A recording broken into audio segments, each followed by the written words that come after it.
Neil McDonald here. I'm the president of the GovCon Chamber of Commerce. Welcome to my daily LinkedIn Live, where we share processes and procedures for achieving success in the federal market.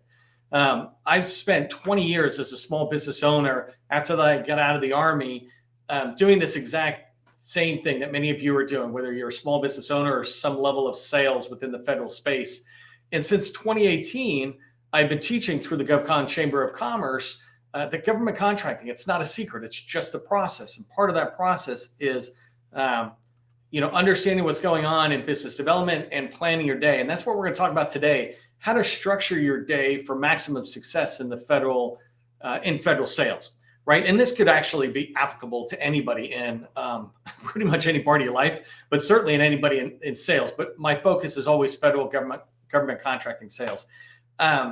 And I'll tell you, the reason I came up with this idea for today's topic is because I teach a lot of salespeople how to do the job. I work with companies improving their process, and I see people who believe in the process, like it, but are struggling with really just seeing results at the end of the day from their activity. And so today I thought I'd walk through how I look at my day and how I get so much done, and how you might be able to get a similar amount of stuff done that's important to you, so that at the end of the day, you don't feel like you had a hard day's work. You feel like you had a successful day.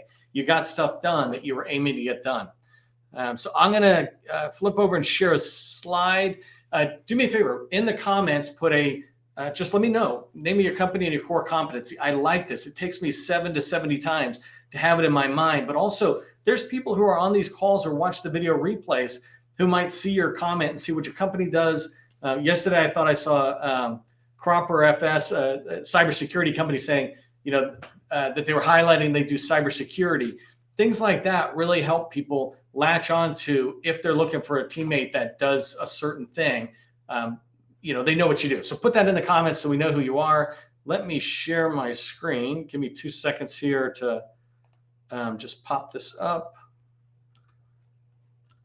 I think I got it good to go. I'm going to share my screen and we'll start talking. So I'm going to use this slide here. It's a roadmap. If you'd like a copy of it afterwards, put a comment in that says, please send me the time management matrix. By the way, make sure you say, please send me the time management matrix, because I do these every single day. And frankly, sometimes I forget what the heck I said. I'm very good at the skill set and the knowledge of it, but I'm not an expert memory guy. I think somebody had this great line. My brain has too many tabs open. When you think about internet browser or web browser, you got too many tabs open. My brain's got too many tabs. So don't make it hard on me to remember. Tell me exactly what you want, and I'll be happy to get it to you if it's something like this that I'd be happy to share. So today we're going to talk about the time management matrix. This comes out of Stephen Covey's book, 7 Habits for Highly Effective People. And in this book, Stephen Covey is talking about, as you can see, this quad, and I'm going to come into it in a second. When I get to the end of today's video, I'm going to talk about specific suggestions that I'm giving you that you could follow today even, because it's only 12 on the East Coast side. You could follow today or tomorrow and begin to see improvement immediately in your day towards whatever your goal or your measurement of success is. So I'm going to go backwards a little bit here. And the first thing I'm going to talk about is Quadrant 4. Quadrant 4, as you can see here, it's activity that is not urgent and not important. You can tell by the very nature of not urgent, not important, that you probably don't want to be working in Quadrant 4. Then we're going to go into Quadrant 3. This is where sometimes we get put in, it's urgent, but it's not important, right? And if it's not important, why am I working on it? That whole bottom Quadrant 3 and 4, if I can stay out of it, I want to stay out of it. And then Quadrant 1, top left-hand side, is activity that is important and it's urgent. Okay, then it's got my time.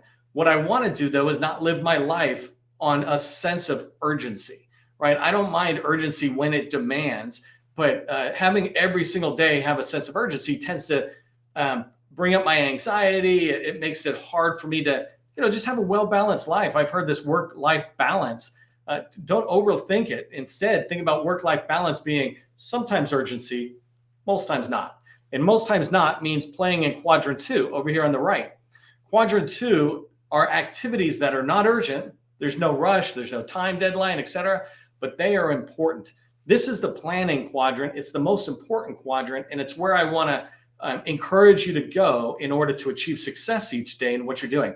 And I'm doing this on a daily basis. Like if I'm managing, or you're going to manage your tasks for today or tomorrow, but you can expand this to say, what am I working on this week that's not urgent, but it's important? What am I working on this month? What am I working on this year as a company that's not urgent? It's not time sensitive, but it's important. If we get it done, it's a big deal for our company. So I'm going to keep looking down occasionally, make sure I'm tracking on time. So coming in here, as you go into quadrant 4, you already saw what I was talking about when I say it's not urgent and it's not important. Then why are we doing it, right? So some of the examples of activities you might be working on that are not important and not urgent are busy work, right? So you find yourself shuffling paper around on your desk. By the way, there's this blend between personal activity, like I put in, I think, Netflix binge watching. Well, that's more of a personal activity that you're just wasting time in your personal life, where you could be planning a fun vacation or going hiking or whatever. But sometimes personal blends into professional, and so networks in there. But in mostly the professional world, busy work is really shuffling on stuff. It's something I have to pay attention to, that I get caught up in activities that are not really matching the GovCon Chamber's mission and vision. An example is congressional policies. Who cares, right? There's other people who are much better than me at talking to Congress and trying to change laws. I play in the tactical day-to-day world, and so that's where I should be. And so busy work to me is looking over there. I call that constructive procrastination. So going down, most of your emails, right? You can imagine the 80-20 rule. Pareto talks about 80% of the wasted time is from, I'm screwing the whole thing up, but you want to spend in your emails, only 20% of them probably have any value to you. 80% of them are not urgent, not important. Why are we even looking at them? And in fact, to me, sometimes I don't even look at them to delete them. I just leave them in and I look for the things that are important. Phone calls are the same way. Time wasters. An example of a time waster, one of my favorite ones, if you happen to be an employee in particular in a company, but this really works for executives too, is people walking into your office. Why are you walking into my office and interrupting it? And I don't mean if they have something, they come in, they get it done, and they leave. You have stuff to do. I have stuff to do. Let's stay focused on that. And so in this case, when you think about time wasters, one of the ways to block time wasters is you could put up a sign outside your cubicle or your office door that just says in a meeting or busy, right? And it allows you to be focused on whatever you're working on, research, writing a paper, et cetera. And so you can read the rest of these. Pleasant activities where it seems nice, yes, but there's no importance behind it. There's certainly no urgency behind it. And then I put down paralysis by analysis activities. I teach that you should be reading federal government strategic documents. But if I find an 800-page document on artificial intelligence and you're in the AI space, well, that makes sense for you to read that and figure it out. But if you're in IT and you're reading 850 pages, you might be going a little too deep into an activity that's not necessarily important to you, where you could, again, that 80-20 rule, look at 20% of those 800 pages and find everything you need to be able to speak strongly about AI, artificial intelligence in the federal government, and or create a set of activities. But watch out for that paralysis by analysis, because it goes back to that constructive procrastination, doing things that are not urgent and not important, but thinking they're helpful. So let's go into quadrant 3. So quadrant 3 is, remember, it's urgent activities, but there's no importance. And so the first one I put down is interruption and some calls. And that's what I described a minute ago. People walking into your office, your phone just ringing. You'll see me make suggestions on how to handle this activity. But most of your emails and some of your meetings, including meetings you have with your boss, with your company, things like that, those meetings sometimes are not important at all, but there's a sense of urgency because somehow you've been invited to it. People said you had to come to it. You need to pay attention to your day and say, am I spending time in quadrant 3 in activities, in particular meetings that are not important and not urgent? They're urgent, but not important. Pressing matters is a big one. It's like, oh, Neil, I got this fire. You need to help me with it. And in this particular case, you want to be focused on, is your emergency my emergency?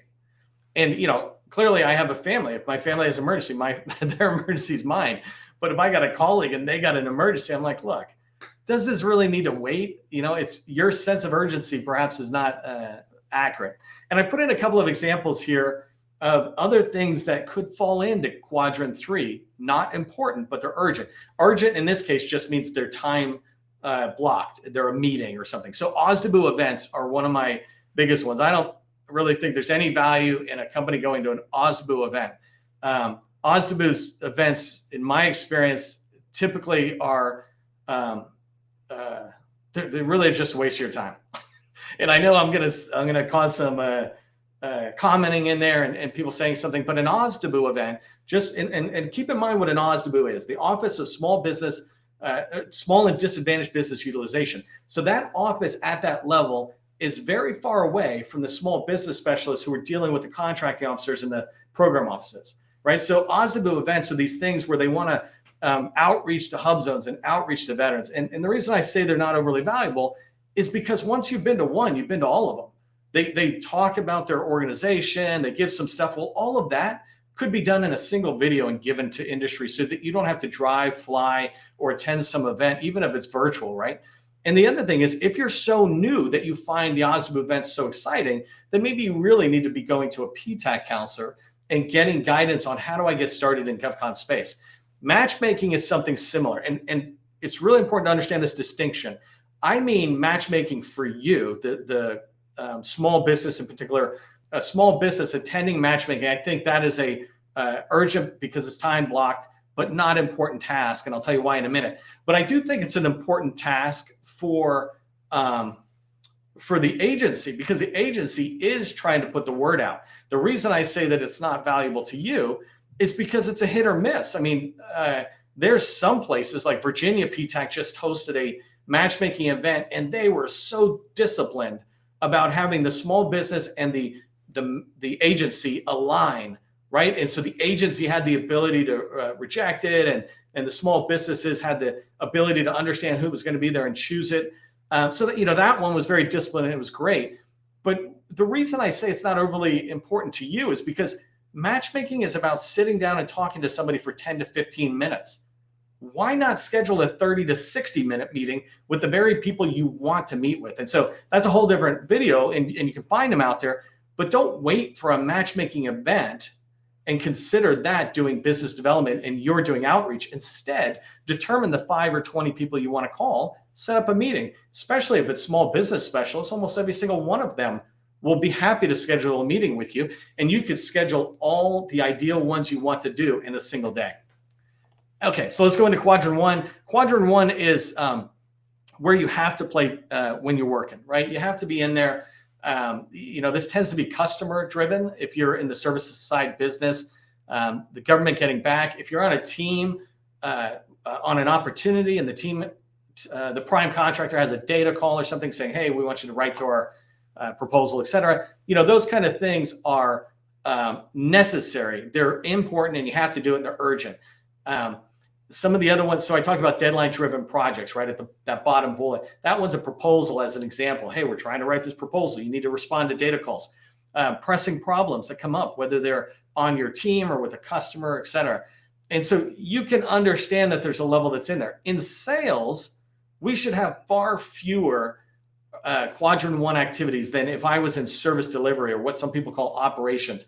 If I was actually dealing with the customer, I would have a lot more urgent, important tasks. If I was in HR in your company, I would have probably a lot more important, urgent tasks because I'm dealing with the people in the company, the staff, and making sure their needs are met. They, hey, I'm sick or I need time off or whatever. There's urgency behind that, and it's important. But in sales, we should expect to have an 80-20 ratio or less, in the sense that 80% of what we're doing is not urgent, and only 20% is urgent. And I would submit even that 20% should be knocked down to 10%. I mean, urgency in sales means some opportunity popped up that you hadn't thought about it before. Having one of those a day would be a lot in my eyes. Okay, so, but you can see that idea. You have to play in quadrant 1. Quadrant 2 is where the planning happens. And this is where you want to be.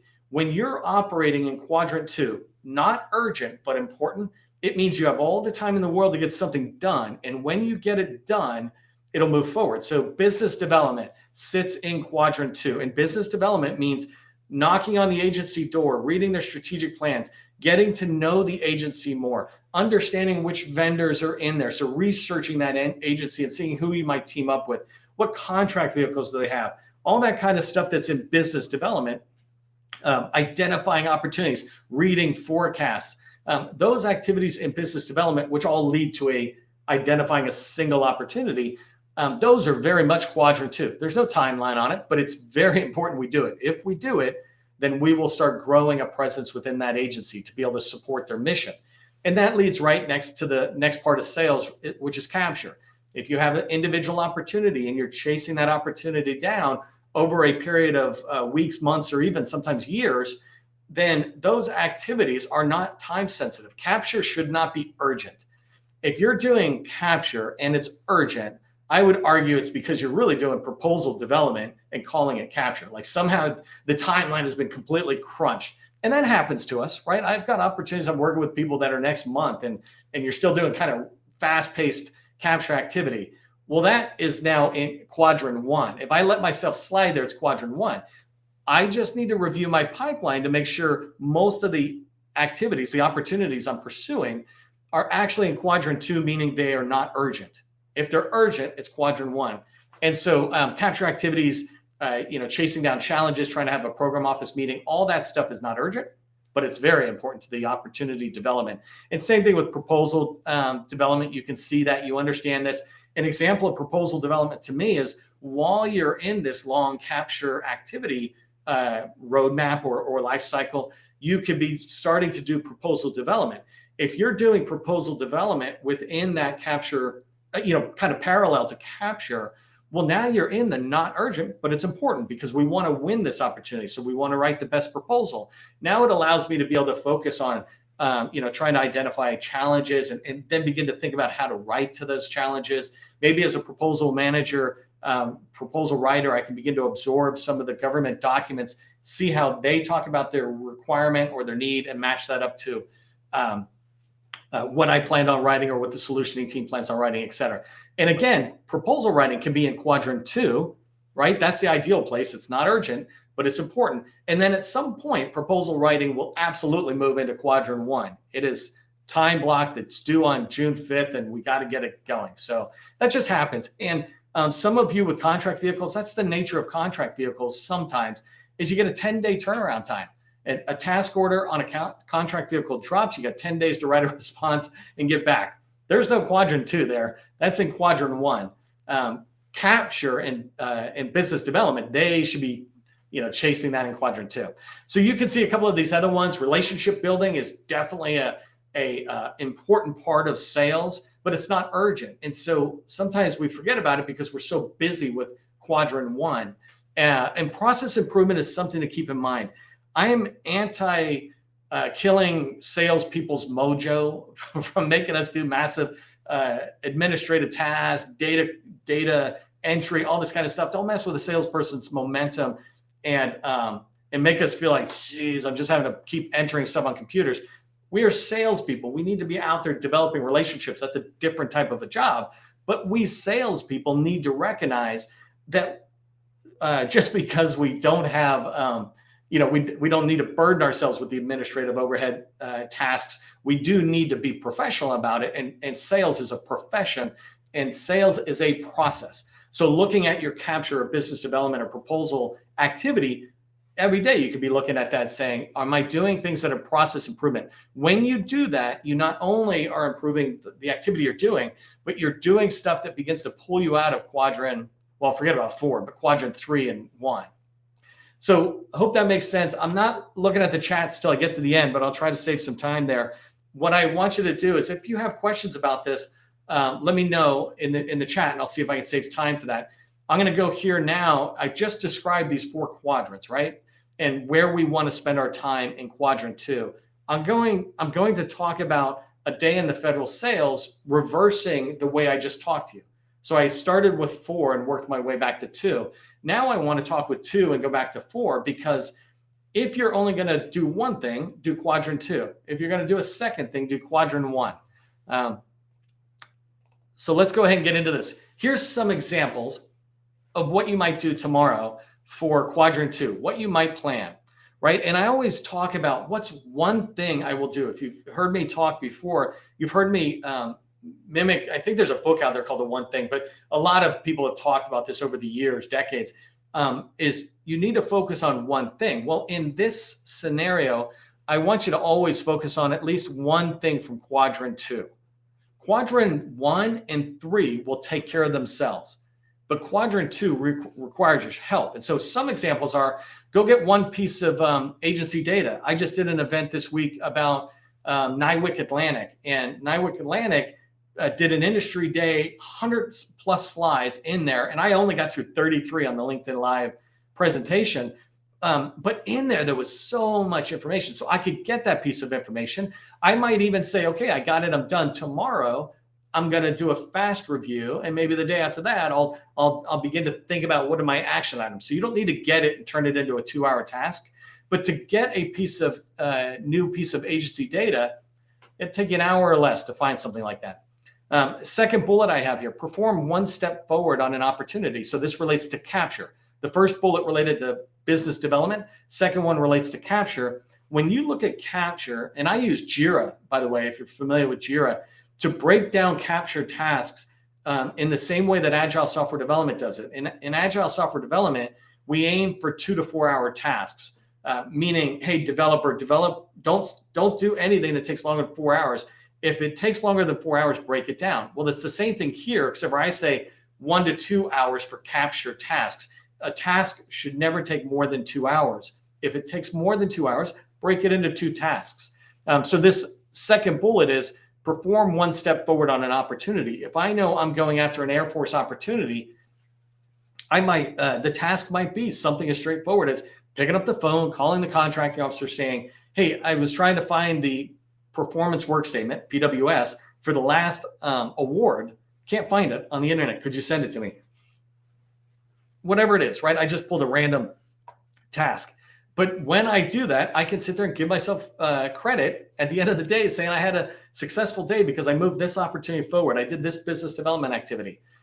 Reach out to 3 potential teammates, right? Not just the ones you're working on current opportunities, but every day you can pick 1 or 3. And when I say 3, it's because it takes 5 minutes to email 3 different companies and say, hey, I was looking at your website. I see that you're SDVO in the same kind of space as us. Are you open to a call? Whatever it is, right? Email a potential teammate. If you do 1 or 2 or 3 a day, pretty soon you're reaching out to 10, 40 a month, a couple hundred in a year. That's relationship building. You want to find the ones you want to that are right fit, but reach out to them. And the last thing is, I said process improvement, right, in quadrant 2. When I say think about improving one thing, I want you to every single day, whether it's at the start of your day tomorrow or the end of your day today, look at the day, the last 8 hours you just worked, and say, what's the one thing I could do to be more successful tomorrow? What one thing I can improve? And don't try to think that this massive improvement step. An example for me is, one thing I might do is tomorrow, instead of looking at emails first thing, I'm going to go into SAM and search really quick to see if any new RFIs dropped. Because when I go into email first, there's a lot of fires and I find myself in quadrant 1. But when I go into SAM first, now I'm in quadrant 2 looking for new RFIs that are dropping that I might be able to respond to. Something like that. It's a minor change that I could do from today to improve tomorrow. So let's look at quadrant 1. As you look at quadrant 1, I'm going to pick this up pretty fast. An example of quadrant 1 activities you can embrace are industry days. So definitely attend industry days. You remember I said I don't like OSDBU events, and I'm not trying to start a big debate. I'm just trying to help small businesses focus your time because you have such limited time. Salespeople, focusing your time because you have such limited time. If you're going to work with the agency at an event, go to their industry day. I talked about Nywick Atlantic. That was like several hours long, I think. Go to that one because they are pouring out information about their program offices, about their opportunities, about the people who lead their program offices. It's all just pure helpful information. And so you want to do that. Another really good activity for Quadrant 1 that you should plan for tomorrow is follow up on emails and calls that really matter to you. The ones related first and foremost to opportunities you have in proposal or capture, right? If it's in proposal, you should be working with your teammates. If it's in capture, you should be working with the government and your teammates, that kind of thing. Quadrant 1. The rest of Quadrant 1 is going to happen to you whether you like it or not, but it's there. Quadrant 2, I want you to track tomorrow, or Quadrant 3, excuse me.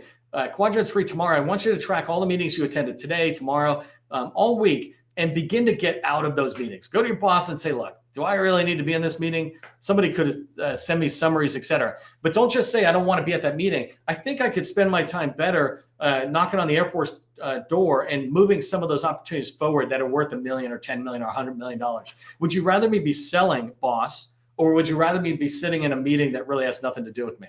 Right? I mean, I'm saying this very fast, but you can get out of company meetings when you justify it by saying what you'll be working on. I have a tip here for reviewing emails. Review them 3 times a day. First in the morning, 15 minutes at lunchtime, and 15 minutes at the end of the day. My point here is don't let yourself go back to the emails constantly, because you'll find yourself in Quadrant 1 and 3 instead of doing stuff in Quadrant 2. And so just give yourself a scheduled time. When you start your day, say this 15 minutes, 3 times today, I'm going to look at emails. The rest of the time, who cares? There's no fire. And the last one, Quadrant 4, is make your busy activity relevant, right? Quadrant 4, it's not important and it's not urgent, but sometimes it's helpful to be doing stuff that isn't this high pressure, complete work stuff. So maybe you can watch YouTube videos, right? Watch my YouTube videos, watch the government's YouTube videos. There's all sorts of people who talk about different professional development skills. Go watch one of them. You can kind of binge watch it. There's all sorts of podcasts that are out there. So listen to podcasts, or when you're out there walking and listening to a podcast, you could also schedule a meeting with somebody, or just chat with somebody in your profession where you're just spitballing about no particular activity. And what I mean here is make your Quadrant 4 a little bit more focus on what you want to get done, but still allow yourself the cheat activity. Imagine dessert, right? Still have a brownie, but kind of make it a healthy brownie. I hope that makes sense there. I'm going to go ahead and stop sharing for a second, or not for a second. I'm done here, and I want to switch back over just to see if we get chats, because we're running tight on time, and I want to make sure I'm sharing it. But I'd be happy to provide that matrix that I just shared. If you'd like a copy of it, in the comments, go ahead and please send me the time management matrix, and I will send that to you. And then the last thing is, I'm just looking really quick to see if there's questions I might be able to ask fast. If not, I'll do it afterwards. A lot of activity. Hey, Kelly, and thanks. Southern Maryland Minority Chamber of Commerce in the house. Thank you. Hey, everybody, please send me the matrix. I will do. Good morning, afternoon. Hey, Josh. Definitely send it to you. There's a conversation going on. Jim Barry, I will send it. I will send it to New York. And for cybersecurity, Doug, promoting, really good to know. You're welcome. Yeah, I don't mean to diss anybody, but the Virginia matchmaking thing was exceptional. Okay, so I don't see questions, and I want to make sure I'm dropping on time. But definitely connect with me on LinkedIn. Oh, by the way, if you're not subscribed to the newsletter, we just put out the GovCon Chamber of Commerce newsletter on the GovCon Chamber of Commerce company page on LinkedIn. I'll track on it, but definitely go subscribe, because we're going to start putting out more information there as well and kind of step up our activity. All right, I'm going to get out of here. I hope you have a great day. I will see you next time. And remember, government contracting, it's not a secret. It's just a process.